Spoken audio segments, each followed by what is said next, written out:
Secretary Gerald King, who checked you all in, and of course our amazing volunteer team, and Justin C. Lee, the filmmaker whose film I'm Not Colorblind we're about to see in just a moment. Oh, there he is in the back, he's waving. And he accepts bribes if you guys are interested in bribing him for your film placement. Not true. On behalf of all of us, welcome to all of you who are judges, Michael, Selena, so happy to have you here. Judges, sponsors, and donors, thank you so much for so generously giving of your time, your talent, your finances, your products to help us support this mission, to promote and support gender and ethnic diversity in film and television. It means so much to us. And for you filmmakers, whether you're joining us here live or whether you're joining us via the live stream, and I know we have filmmakers this year, this is truly a global competition. We have filmmakers this year from New York to Los Angeles to India to Pakistan to Korea to Turkey. All of you, welcome. We are ecstatic to have you here ready to write the next chapter in diverse and cutting-edge entertainment.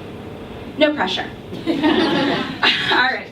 So I'm going to begin, guys, by asking all of you to make a superficial assumption. I'd like you to look around. We've got a lot of nationalities represented in this room today. Just look around and pick somebody that you don't know, somebody that you haven't spoken to, and you don't have to speak to them now. You can just be like, whatever. But just pick a random person and make an instantaneous, snap judgment about what you think their nationality is. Just a snap judgment and hold it in your heads. Okay. And note that I didn't say race or ethnic background. I said nationality. In other words, what country or countries are they a citizen of? Okay, have you guys actually done it? Yeah? All right. All right, I'm going to tell you guys my nationality. So I'm actually a citizen of 2 countries.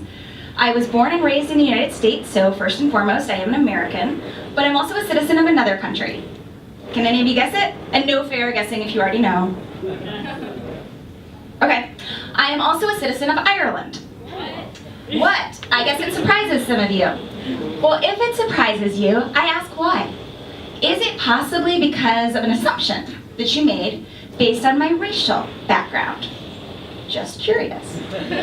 So my racial background is Eurasian, one parent of European descent, one parent of Asian descent. And over the course of my life, many of my fellow Americans have asked me, what is your nationality? You're so exotic looking. And the question is so interesting because it rests on this assumption that if I am not 100% Caucasian or of European descent, that somehow there's this default supposition that I'm not American. Or, to put it another way, that if I were to be 100% Caucasian, there'd be this default supposition that I am American, as opposed to a citizen of Germany, or France, or Korea. So I can't imagine that I am alone in this. Has this ever happened to any of you? Yes. Yes. Okay, one person. Anybody else? Oh, yes, a few of you, okay. So, does that bother you? Yes. Yeah, right? Okay. All right, so now I am also an actor.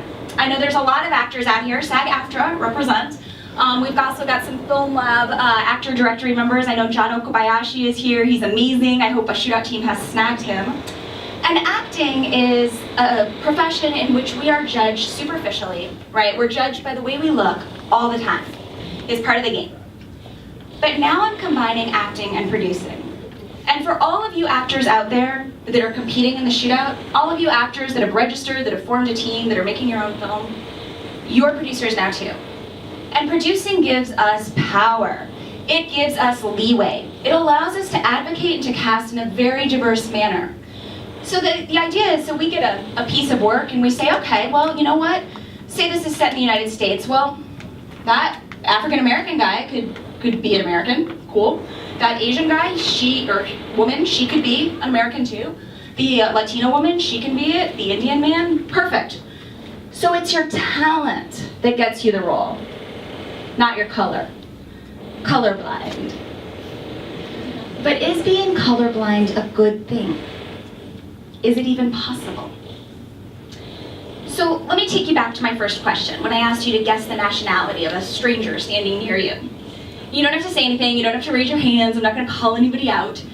But just ask yourselves honestly whether race played a part in your guess. I'm not saying it's a good thing, not saying it's a bad thing, definitely not saying it's a neutral thing. Just asking. Now, one of the reasons that I advocate and that the Film Lab advocates both casting and crewing in a very diverse manner, in a way that celebrates the diversity that the United States has had historically, right throughout its history, is because perception becomes reality. Perception is important. Well, what do I mean by that? Sounds very vague and amorphous, doesn't it? What I mean by that is when mainstream media consistently portrays Asian American women as dragon ladies or geisha girls, or Asian American men as effeminate weaklings, African American men as thugs and gangsters, Latina women as unable to control their emotions, those crazy spitfires, Middle Easterners as terrorists, over and over and over. It creates a widespread perception, both consciously and perhaps more dangerously unconsciously, that at some level, those characterizations are true, that they are actually real. And that makes it that much more important for people like you and people like me to come out here and support organizations like the Film Lab, to compete in competitions like the Shootout, to do what we can do to promote real, positive, and perhaps even more importantly, genuine perceptions of people of color in the mainstream media. Because in doing so, we reinforce our own perception. We reinforce the perception that color is good, that color is American. So let's go back to this idea about colorblind writing, producing, directing, casting. Is it possible? Well, this year, our 10th annual 72-hour Shootout coordinator, filmmaker Justin C. Lee, who's hiding in the back, answered the question. And Justin is nothing if not bold and outspoken. Justin said, no, it is not possible. Being colorblind is not possible, he said, because our color, or colors, make us who we are. Not innately, but through the impact of the way society treats us based on our color, or colors. That treatment then shapes our treatment and our perceptions, not just of ourselves, but of others. You know, some of you know that I'm a recovering attorney. I'm 6 years sober. You know, law is a great and noble profession. But I hope that you will indulge me if I quote Justice Sotomayor just for a minute. I have her 15-page opinion right here. No, again, no. No, but I have a quick thing I want to read to you from one of her opinions that I think really embodies what Justin was trying to say. So, race matters, Sotomayor wrote, because of the long history of racial minorities being denied access to the political process, because of persistent racial inequality in society. Race matters to a young man's view of his own society when he spends his teenage years watching others tense up when he walks by. Race matters to a young woman's sense of self when she states her hometown and is then pressed, no, sweetheart, where are you really from? Race matters because of the slights, the snickers, the silent judgments that reinforce the most crippling of thoughts. I do not belong here. Well, I suggest to you that the first step towards changing things for the better is to think about when we bought into that, right? When we make an assumption about somebody else based on nothing more than skin tone or the shape of somebody's eyes, and we begin to retrain our own minds. I read a lot of Malcolm X, and Malcolm X was once addressing a crowd of African Americans, and he was talking about civil rights. And he said, look, we don't need to change the white man's mind. We need to change our own minds. It's a good point. So back to my original challenge to you to guess a stranger's nationality. It's this small, innocuous question.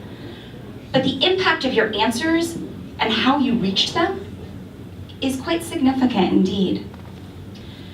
So, the second thing towards changing things for the better is being here, is supporting organizations like the Film Lab, supporting and promoting gender and ethnic diversity in film and television.